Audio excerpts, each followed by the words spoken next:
et bienvenue au musée archéologique de Soyons. Le village de Soyons est situé à 5 km au sud de Valence, sur le territoire d'Ardèche-Plein-Cœur. Alors ce musée archéologique expose le fruit des fouilles archéologiques qui ont été menées sur la commune de Soyons et ses environs. Et nous avons ici une vue aérienne du site archéologique. Il comprend le village de Soyons, le premier massif sur lequel se trouve la tour penchée, puis un second massif et bien sûr lequel nous avons découvert cette cavité.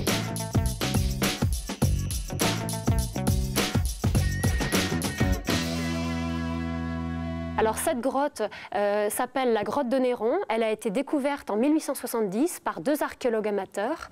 Alors cette grotte de Néron, classée monument historique, a été occupée par les hommes durant la préhistoire et en alternance avec les grands prédateurs tels que le lion des cavernes, l'ours et la hyène des cavernes.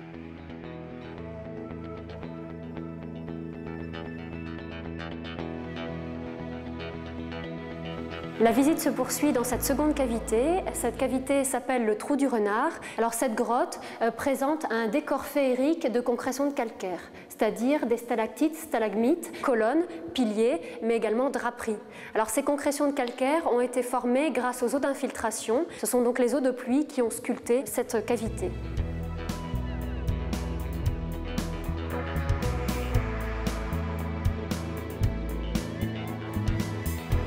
Nous voici sur les sentiers de randonnée du pays Crussol et nous allons notamment prendre celui-ci qui nous mènera jusqu'au château. Ce château médiéval, classé monument historique, a connu une histoire mouvementée.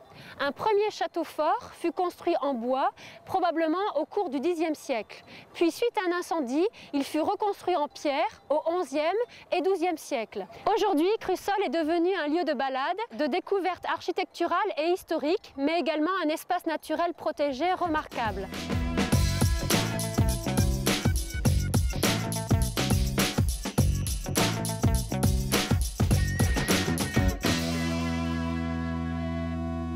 Je suis directeur de la maison des vins de Tournon et je suis en charge donc des appellations des Côtes-du-Rhône septentrionales.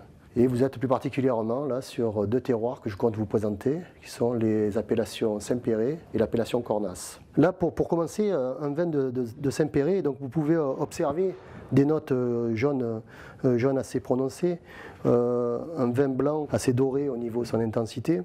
Quand nous le sentons, nous pouvons ressentir au niveau aromatique des touches florales avec une certaine suavité un peu sucrée et une touche de minéralité. C'est ce qui trace toujours la dégustation des vins de Saint-Péray. Donc nous dégustons maintenant un vin de Cornas. Vous avez une intensité au niveau de la couleur qui est particulièrement prononcée, donc en rouge très intense, quelquefois des notes un peu violines. On appelait ça le vin noir et vous voyez que là, la couleur est très prononcée. Sur les caractéristiques aromatiques, ce sont des vins qui développent souvent des notes très épicées, des notes de fruits noirs et aussi on peut retrouver des notes florales de violette, notamment surtout quand ce vin évolue un petit peu. Ce sont des vins qui peuvent donner des vins de très longue garde. Donc il faut attendre pour pouvoir avoir une plénitude en bouche.